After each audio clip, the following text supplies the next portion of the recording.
हरिः वो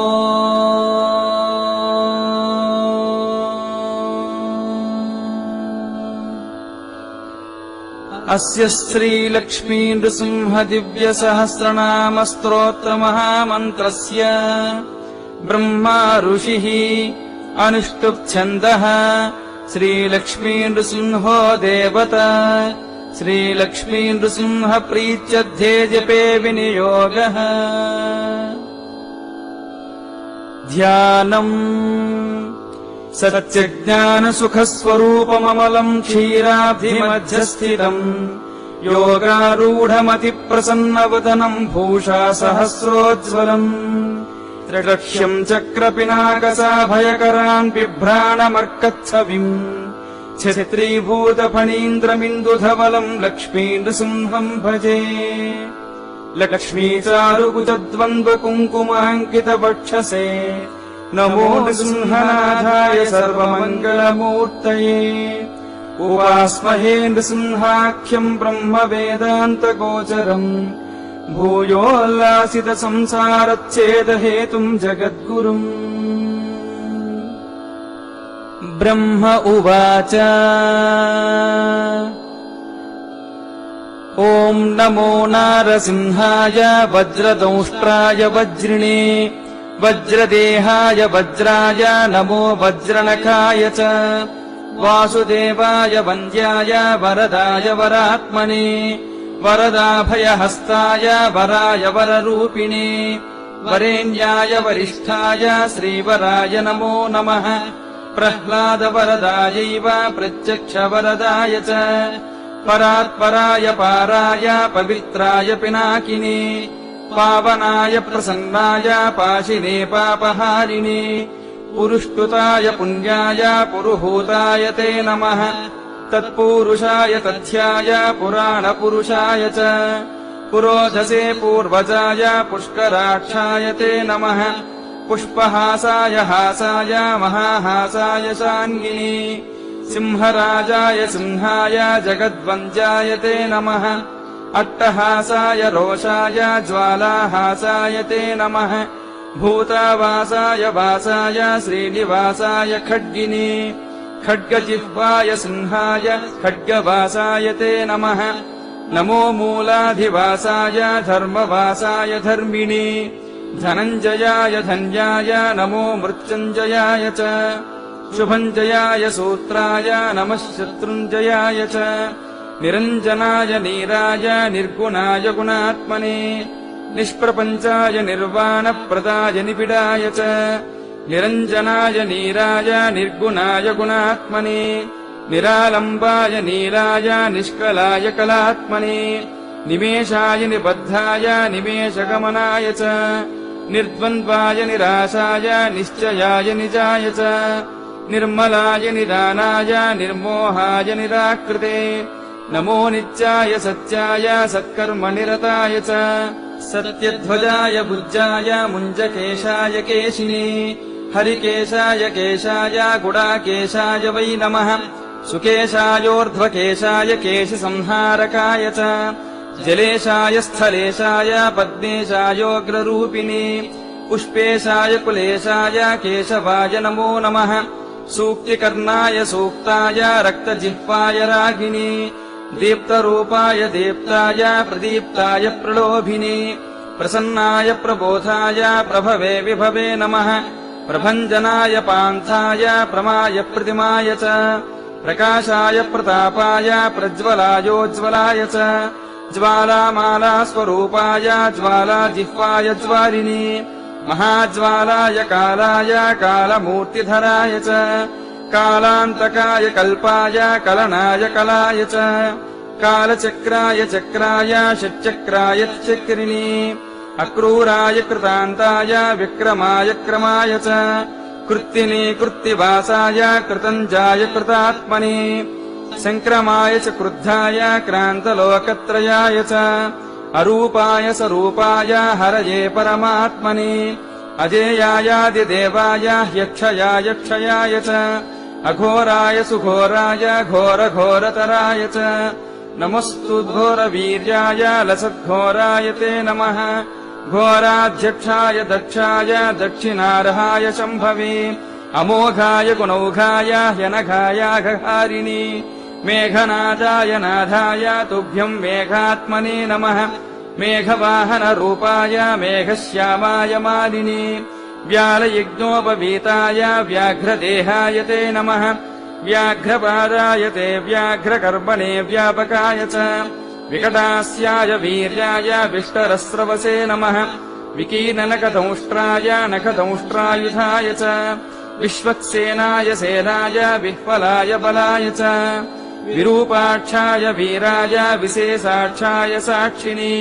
वीतशोकाय वित्ताय विस्तीर्णवदनाय च विधानाय विधेयाय विजयाय जयाय च विबुद्धाय विभावाय नमो विश्वम्भराय च वीतरागाय विप्राय विटल्कनयनाय च विपुलाय विनीताय विश्वयोने नमो नमः विडम्बनाय वित्ताय विश्रुताय वियोनये विह्वलाय विवादाय नमो व्याहृतये नमः विरासाय विकल्पाय महाकल्पाय ते नमः बहुकल्पाय कल्पाय कल्पातीताय शिल्पिने कल्पनाय स्वरूपाय फनितल्पाय वै नमः चटिप्रभाय तार्क्ष्याय तरुणाय तरस्विने रसनायान्तरिक्षाय तापत्रयहराय च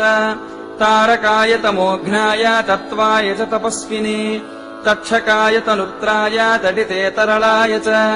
शतरूपाय शान्ताय शतधाराय ते नमः शतपत्राय ताक्षाय स्थितये शान्तमूर्तये शतक्रतुस्वरूपाय शाश्वताय शतात्मने नमः सहस्रशिरसे सहस्रवदनाय च सहस्राक्षाय देवाय दिशस्रोत्राय ते नमः नमः सहस्रजिह्वाय महाजिह्वाय ते नमः सहस्रनामधेयाय सहस्रजठराय च सहस्रबाहुवे तुभ्यम् सहस्रचरणाय च सहस्रार्कप्रकाशाय सहस्रायुधधारिणे नमो स्थूलाय सूक्ष्माय सुसूक्ष्माय नमो नमः सुक्षीणाय सुभिक्षाय शोराध्यक्षाय शूरिणे धर्माध्यक्षाय धर्माय लोकाध्यक्षाय वै नमः प्रजाध्यक्षाय शिक्षाय विपक्षक्षयमूर्तये कालाध्यक्षाय तीक्ष्णाय मूलाध्यक्षाय ते नमः अधोक्षजाय मित्राय सुमित्रवरुणाय च शत्रुघ्नाय ह्यविघ्नाय विघ्नकोटिहराय च रक्षोघ्नाय मधुघ्नाय भूतघ्नाय नमो नमः भूतपालाय भूताय भूतावासाय भूतिने भूतभेतालघाताय भूताधिपतये नमः भूतग्रहविनाशाय भूतसंयमिने नमः महाभूताय भृगवे सर्वभूतात्मने नमः सर्वारिष्टविनाशाय सर्वसम्पत्कराय च सर्वाधाराय सर्वाय सर्वार्तिहरये नमः सर्वदुःखप्रशान्ताय सर्वसौभाग्यदायिने सर्वज्ञानाज्जनन्ताय सर्वशक्तिधराय च सर्वेश्वर्यप्रदात्रे च सर्वकार्यविधायिने सर्वज्वरविनाशाय सर्वरोगापहारिणे सर्वाभिचारहन्त्रे च सर्वोत्पातविघातिने पिङ्गाक्षायैकशृङ्गाय द्विशृङ्गाय मरीचये बहुशृङ्गाय शृङ्गाय महाशृङ्गाय ते नमः माङ्गल्याय मनोज्ञाय मन्तव्याय महात्मने महादेवाय देवाय मातुलङ्गधराय च महामाय प्रसूताय मायिने जलशायिने महोदराय मन्दाय मदनाय मदाय च मधुकैटभहन्त्रे च माधवाय मुरारये महावीर्याय धैर्याय चित्रवीर्याय ते नमः चित्रकर्माय चित्राय नमस्ते चित्रभानवे मायातीताय मायाय महावीराय ते नमः महातेजाय बीजाय तेजोधाम्ने च बीजिने तेजोमयनृसिंहाय तेजसाम्निधये नमः महादंष्ट्राय दंष्ट्राय नमः पुष्टिकराय च शिपिविष्टाय पुष्टाय तुष्टये परमेष्ठिने विशिष्टाय च शिष्टाय गरिष्ठायेष्ठदायिने नमो ज्येष्ठाय श्रेष्ठाय तुष्टायामित तेजसे अष्टाङ्गन्यस्तरूपाय सर्वदुष्टान्तकाय च वैकुण्ठाय विकुण्ठाय केशिकण्ठाय कण्ठिने कण्ठीरवाय लुण्ठाय निःशठाय हठाय च सत्त्वोद्रिक्ताय कृष्णाय रजोद्रिक्ताय वेधसे तमोद्रिक्ताय रुद्राय ऋग्यजुस्साममूर्तये ऋतुध्वजाय कालाय मन्त्रराजाय मन्त्रिणे त्रिनेत्राय त्रिवर्गाय त्रिधाम्ने च त्रिशूलिने त्रिकालज्ञानरूपाय त्रिदेहाय त्रिधात्मने नमोऽस्त्रिमूर्तिवन्द्याय त्रितत्त्वज्ञानिने नमः अक्षोभ्याय निरुद्धाय ह्यप्रमेयाय भानवे अमृताय ह्यनन्दाय ह्यमितायामराय च अपमृत्युविनाशाय ह्यपस्मारविघातिने आनन्दाय नरूपाय ह्यन्नायानभुजे नमः आद्याय निरवद्याय वेद्यायाद्भुतकर्मणे सद्यो जाताय सन्ध्याय वैद्युताय नमो नमः विद्यातीताय शुद्धाय रागातीताय रागिणे योगीश्वराय योगाय गोहिताय गवाम्पते गन्धर्वाय गभीराय गर्जितायोर्जिताय च पर्जन्याय प्रवृद्धाय प्रधानपुरुषाय च पद्माभाय सुनाभाय पद्मनाभाय भासिने पद्मनेत्राय पद्माय पद्मायाः पतये नमः पद्मोदराय भूताय पद्मकल्पोद्भवाय च नमो हृत्पद्मवासाय भूपद्धोद्धरणाय च शब्दब्रह्मस्वरूपाय ब्रह्मरूपधराय च ब्रह्मणे ब्रह्मरूपाय ब्रह्मनेत्रे नमो नमः ब्रह्मादये ब्राह्मणाय ब्रह्मात्मने नमः सुब्रह्मण्याय देवाय ब्रह्मण्याय त्रिवेदिने परब्रह्मस्वरूपाय पञ्चब्रह्मात्मने नमः नमस्ते ब्रह्मशिरसे तथा स्वशिरसे नमः अधर्वशिरसे नित्यम् अशनिप्रतिमाय च नमस्ते तीक्ष्णदंष्ट्राय लोलाय ललिताय च लावण्याय ललित्राय नमस्ते लावकाय च लक्षणज्ञाय लक्ष्याय लक्षणाय नमो नमः रसद्वीपाय दीप्ताय विष्णवे प्रभविष्णवे दृष्टिमूलाय कृष्णाय श्रीमहाविष्णवे नमः पश्यामि त्वाम् महासिंहम् हारिणम् वनमालिनम् किरीटिनम् कुण्डलिनम् सर्वकम् सर्वतोमुखम्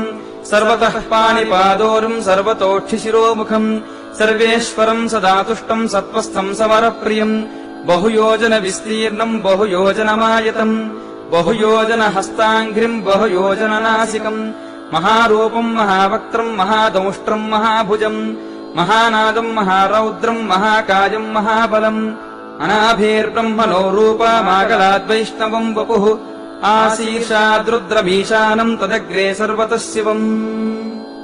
नमोऽस्तु नारायण नारसिंह नमोऽस्तु नारायण वीरसिंह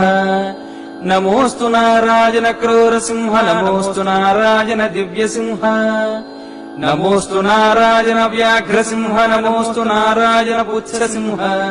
नमोऽस्तु नारायण पूर्णसिंह नमोऽस्तु नारायण रौद्रसिंह नमो नमो भीषणभद्रसिंह नमो नमो विज्वलनेत्रसिंह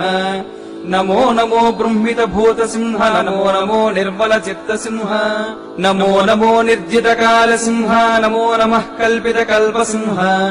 नमो नमः कामदकामसिंह नमो नमस्ते भुवनैकसिंह भविष्णुस्त्वम् सहिष्णुस्त्वम् राजिष्णुर्विष्णुरेव च पृथ्वी त्वमन्तरिक्षस्त्वम् पर्वतारण्यमेव च कलाकाष्ठादिदीप्तस्त्वम् मुहूर्तप्रहरादिकम् अहोरात्रम् त्रिसन्ध्यम् च पक्षमासत्तु वत्सरम् युगादिर्युगभेदस्त्वम् संयोगो युगसन्धयः निरिचम् नैमत्तिकम् काव्यम् महाप्रलयमेव च करणम् कारणम् कर्ता भर्ता हर्ता हरिस्वराट् सत्कर्ता सत्कृतिर्गोप्ता सच्चिदानन्दविग्रहः प्राणस्त्वम् प्राणिनाम् प्रत्यगात्मत्वम् सर्वदेहिनाम् सुज्योतिस्त्वम् परम् ज्योतिरात्मज्योतिः सनातनः ज्योतिर्लोकस्वरूपस्त्वम् ज्योतिर्ज्योतिषान्तिभिः स्वाहाकारस्वधाकारो वषट्कारः कृपाकरः हन्ताकारो निराकारो वेदाकारश्च शङ्करः अकारादिक्षकारान्तः ओङ्कारो लोककारकः एकात्मात्वम् अनेकत्वम् चतुरात्मा चतुर्भुजः चतुर्मूर्तिः चतुर्दंष्ट्रश्चतुर्वेदमयोत्तमः लोकप्रियो लोकगुरुर्लोकेशो लोकनायकः लोकसाक्षी लोकपतिः लोकात्मा लोकलोचनः लोकाधारो बृहल्लोको लोकालोकमयो विभुः लोककर्ता महाकर्ता कृतकर्ता कृतागमः अनादिस्त्वम् अनन्तस्त्वम् अभूतो भूतविग्रहः स्तुतिस्तुत्यः स्तवप्रीतः स्तोता नेता नियामकः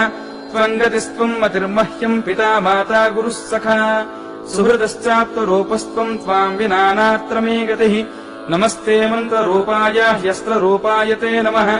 बहुरूपाय रूपाय पञ्चरूपधराय च भद्ररूपाय रूढाय योगरूपाय योगिनी समरूपाय योगाय योगपीठस्थिताय च योगगम्याय च सौम्याय ध्यानगम्याय ध्यायिनी ध्येयगम्याय धाम्ने च धामाधिपतये नमः धराधराय धर्माय धारणाभिरताय च नमो धात्रे विधात्रे च सन्धात्रे च धराय च दामोदराय दान्ताय दानवान्तकराय च नमः संसारवैद्याय भेषजाय नमोऽस्तु ते क्षीरध्वजाय क्षीराय वाताय प्रतिमाय च सारस्वताय संसारनाशनाय क्षमालिनी असिचर्मधरायैव षट्कर्मनिरताय च विकर्माय सुकर्माय परकर्मविघातिनी सुकर्मणे मन्मथाय नमो मर्माय मर्मिणे करिचर्मवसानाय करालवदनाय च कवये पद्मगर्भाय भूगर्भाय कृपानिधे ब्रह्मगर्भाय गर्भाय बृहद्गर्भाय धूर्जटे नमोऽस्तु विश्वगर्भाय श्रीगर्भाय जितारये नमो हिरण्यगर्भाय हिरण्यकवचाय च हिरण्यवर्णदेहाय हिरण्याक्षविनाशिने हिरण्यकनिहन्त्रे च हिरण्यनयनाय च हिरण्यरेतसेतुभ्यम् हिरण्यवदनाय च नमो हिरण्यशृङ्गाय निःसृङ्गाय च शृङ्गिणे भैरवाय सुकेशाय भीषणायान्त्रमालिनी चण्डाय तुण्डमालाय नमो दण्डधराय च श्रीखण्डतत्त्वरूपाय कमण्डलुधराय च नमस्ते दण्डसिंहाय सत्यसिंहाय ते नमः नमस्ते श्वेतसिंहाय पीतसिंहाय ते नमः नीलसिंहाय नीलाय रक्तसिंहाय ते नमः नमो हरिद्रसिंहाय धूम्रसिंहाय ते नमः मूलसिंहाय मूलाय बृहत्सिंहाय ते नमः पातालस्थितसिंहाय नमः पर्वतवासिनी नमो जलस्थसिंहाय ह्यन्तरिक्षस्थिताय च कालाग्निरुद्रसिंहाय चण्डसिंहाय ते नमः अनन्तजिह्वसिंहाय अनन्तगतये नमः नमोऽस्तु वीरसिंहाय बहुसिंहस्वरूपिणी नमो विचित्रसिंहाय नारसिंहाय ते नमः अभयङ्करसिंहाय नरसिंहाय ते नमः सप्ताब्धिमेखलायैव सप्तसामस्वरूपिणी सप्तधातुस्वरूपाय सप्तच्छन्दोमयाय च सप्तलोकान्तरस्थाय सप्तस्वरमयाय च सप्तार्चीरूपदमुष्ट्राय सप्ताश्वरधरूपिणी स्वच्छाय स्वच्छरूपाय स्वच्छन्दाय नमो नमः श्रीवत्साय सुवेशाय श्रुतये श्रुतमूर्तये शुचिस्रवाय शूराय सुभोगाय सुधन्विने शुभ्राय सुरनाथाय सुलभाय शुभाय च सुदर्शनाय सूक्ताय निरुक्ताय नमो नमः सुप्रभावस्वभावाय भवाय विभवाय च सुशाखाय विशाखाय सुमुखाय सुखाय च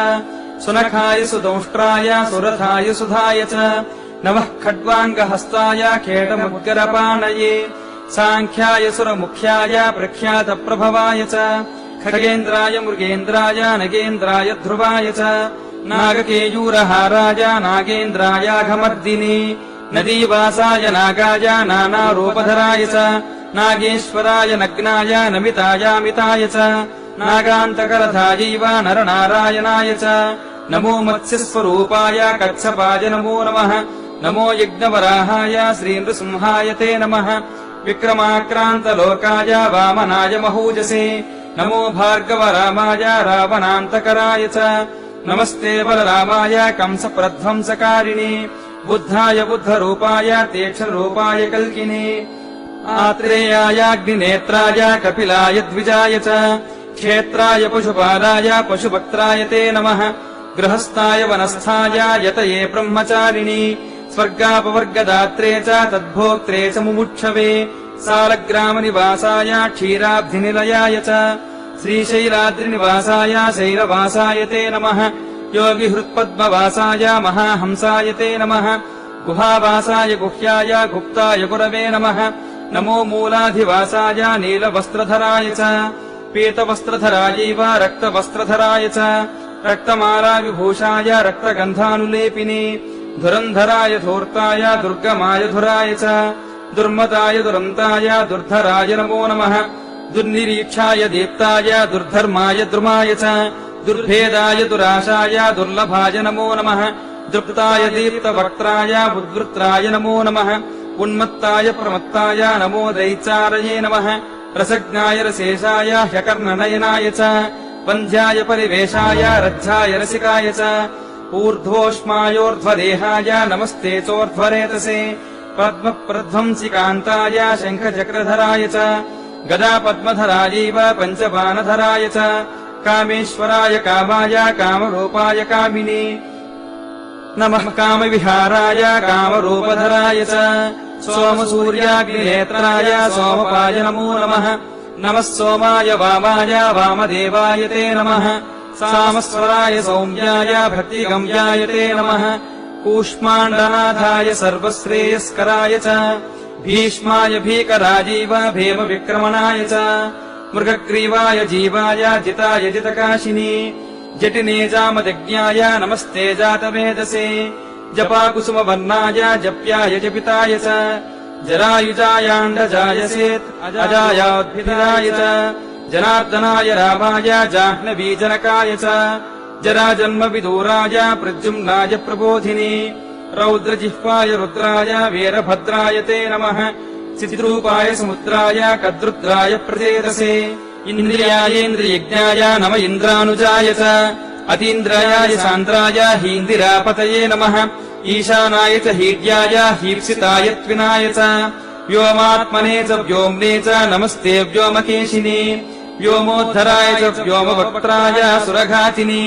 नमस्ते व्योमदंष्ट्राय व्योमवासाय ते नमः सुकुमाराय माराय सिंसुमाराय ते नमः विश्वाय विश्वरूपाय नमो विश्वात्मकाय च ज्ञानात्मकाय ज्ञानाय विश्वेशाय नरात्मने एकात्मने नमस्तुभ्यम् नमस्ते द्वादशात्मने चतुर्विंशतिरूपाय पञ्चविंशतिमूर्तये षड्विंशतिकात्मने नित्यम् सप्तविंशतिकात्मने धर्मार्थकाममोक्षाय विमुक्ताय नमो नमः भावशुद्धाय साध्याय सिद्धाय शलभाय च प्रबोधाय सुबोधाय नमो बुद्धिप्रदाय च स्निग्धाय च विदग्धाय मुग्धाय मुसये नमः प्रियश्रवाय श्राव्याय सुश्रवाय श्रवाय च ग्रहेशाय महेशाय ब्रह्मेशाय नमो नमः श्रीधराय सुतीर्थाय हयग्रीवाय ते नमः उग्राय चोग्रवेगाय उग्रकर्मरताय च उग्रनेत्राय व्यग्राय समग्रगुणशालिनि बालग्रहविनाशाय पिशाचग्रहघातिनि दुष्टग्रहनिहन्त्रे च निग्रहानुग्रहाय च वृषध्वजाय वृष्ण्याय वृषभाय वृषाय च उग्रस्रवाय शान्ताय नमस्रुतिधराय च नमस्ते देवदेवेश नमस्ते मधुसूदन नमस्ते पुण्डरीकाक्ष नमस्ते दुरितक्षय नमस्ते करुणासिन्धो नमस्ते समितिञ्जय नमस्ते नारसिंहाय नमस्ते गरुडध्वज यज्ञध्वज नमस्तेऽस्तु कालध्वज जयध्वज अग्निनेत्र नमस्तेऽस्तु नमस्ते ह्यमरप्रिय सिंहनेत्र नमस्तेऽस्तु नमस्ते भक्तवत्सल धर्मनेत्र नमस्तेऽस्तु नमस्ते करुणाकर पुण्यनेत्र नमस्तेऽस्तु नमस्ते भीष्टदायक नमो नमस्ते जयसिंहरूप नमो नमस्ते नरसिंहरूप नमो नमस्ते गुरुसिंहरूप नमो नमस्ते रणसिंहरूप नमो नमस्ते गुरुसिंहरूप नमो नमस्ते लघुसिंहरूप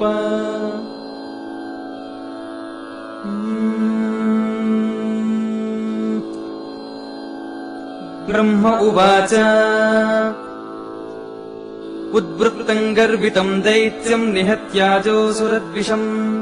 देवकार्यम् महत्कृत्वा गर्जसे स्वात्मतेजसा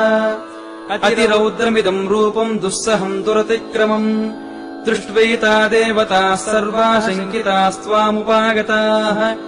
एतान् पश्य महेशानम् ब्रह्माणम् माम् शचीपतिम् दिक्पालाद्वादशादित्यान् रुद्रान् उरगराक्षसान् सर्वान् ऋषिगणान् सप्तमातृर्गौरीम् सरस्वतीम् लक्ष्मीम् नदीश्च तीर्थानि रतिम् भूतगणानपि प्रसीदत्वम् महासिंहः ह्युग्रभावमिमम् त्यज प्रकृतिस्थो भवत्वम् हि शान्तभावम् च धारय इत्युक्त्वा दण्डवद्भूमौ पपात स पितामहः प्रसीदत्वम् प्रसीदत्वम् प्रसीदेति पुनः पुनः मार्कण्डेय उवाच दृष्ट्वा तु देवताः सर्वाः श्रुत्वा ताम् ब्रह्मणो गिरम् स्तोत्रेणानेन सन्तुष्टः सौम्यभावमधारयत् अब्रवीन्नारसिंहस्तान् वीक्ष्य सर्वान् सुरोत्तमान् भो भो देवगणाः सर्वे पितामहपुरोगमाः शृणुध्वम् मनुवाक्यम् च भवन्तु विगतज्वराः यद्धितम् भवताम् मानम् तत्करिष्यामि साम्प्रतम् सुरानाम सहस्रम् मे त्रिसन्ध्यम् यः पठेत् शुचिः शृणोति श्रावयति वा पूजाम् ते भक्तिसंयुतः सर्वान् कामानवाप्नोति जीवेत् शरदाम् शतम्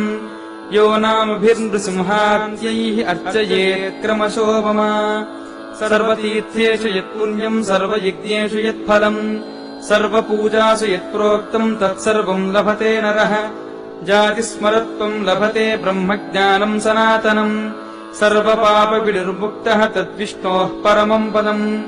यो नाम कवचम् बद्ध्वा विचरेद्विगतज्वरः भूतभेतालकूष्माण्डपिशाच ब्रह्मराक्षसाः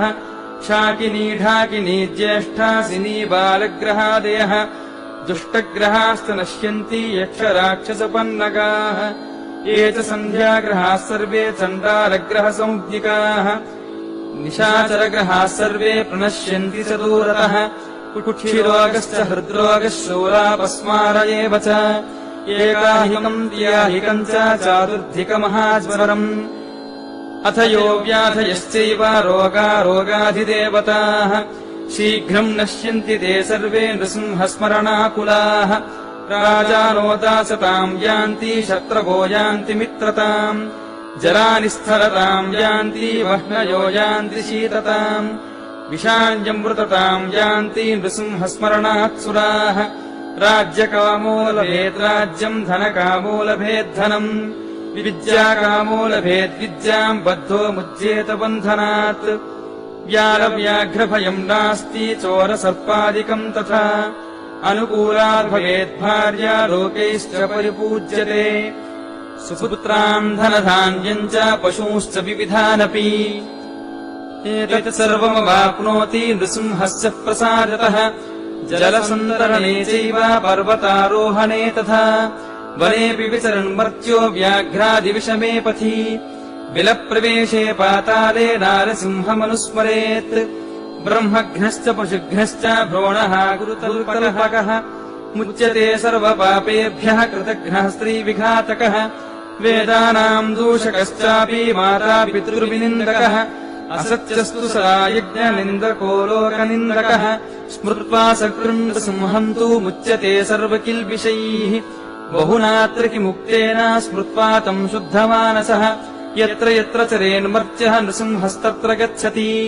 गच्छम् तिष्ठस्वपन्मर्त्यः जाग्रच्चापि ग्रसन्नपि नृसिंहेति नृसिंहेति नृसिंहेति सदा स्मर पुमान्न लिप्यते पापैर्भुक्तिम् मुक्तिम् च विन्दति नारी सुभगता वेति सौभाग्यम् च सुरूपताम् भर्तुः प्रियत्वम् लभते न वैधव्यम् च विन्दति न सपत्नीम् च जन्मान्ते सम्यग्ज्ञानी द्विजो भवेत् भूमिप्रदक्षिणान् मर्त्यो यत्फलम् लभते चिरात् तत्फलम् लभते नारसिंहमूर्तिप्रदक्षिणात् मार्कण्डेय उवाच इत्युक्त्वा देवदेवेशो लक्ष्मीमालिङ्ग्यलीलया प्रह्लादस्याभिषेकस्तु ब्रह्मणे चोपदिष्टवान्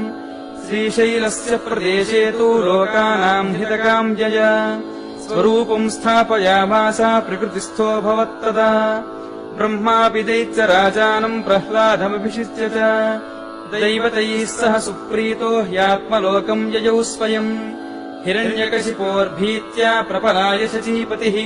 स्वर्गराज्यात् परिभ्रष्टो युगानामेकसप्ततिः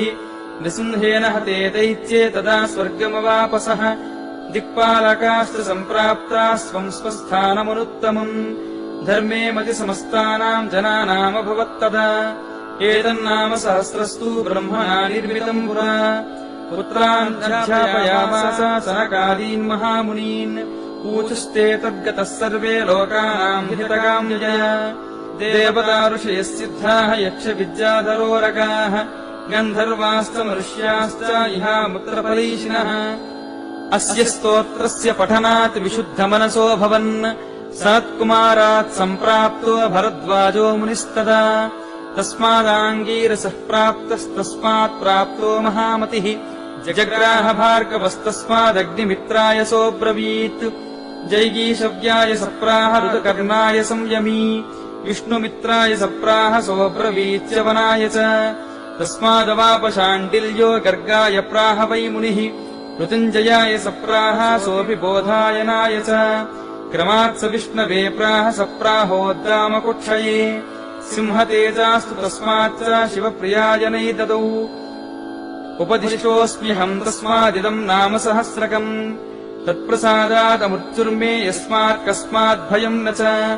मया च कथितम् नारसिंहस्तोत्रमिदम् तव त्वम् हि नित्यम् शुचिर्भूत्वा तमाराधय शाश्वतम् सर्वभूताश्रयम् देवम् नृसिंहम् भक्तवत्सलम् पूजयित्वा स्तवम् जप्त्वा हुत्वा निश्चलमानसः प्राप्नुषे महतीम् सिद्धिम् सर्वान् कामान् नरोत्तम अयमेव परो धर्मस्त्विदमेव परम् तपः इदमेव परम् ज्ञानम् यदमेव महद्व्रतम् अयमेव सदाचारो ह्ययमेव महामखः इदमेव त्रयो वेदा शास्त्राण्यागमनानि च नृसिंहमन्त्रादन्यत्र वैदिकस्तु न विद्यते यदि हास्ति तदन्यत्र यन्ने हास्ति न तत्क्वचित् कथितम् नारसिंहस्य चरितम् पापनाशनम् सर्वमन्त्रमयम् तापत्रयोपशमनम् परम् सर्वार्थसाधनम् दिव्यम् किम् भूय श्रोतुमिच्छसि ओम् नम इति श्रीनृसिंहपुराणे स्तोत्ररत्नाकरे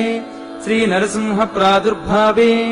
आपदुद्धारघोरवीरलक्ष्मीनृसिंह दिव्यसहस्रनामस्तोत्रमन्त्रराजः सर्वार्थसाधनम् नाम 200तमोऽध्यायः समाप्तः।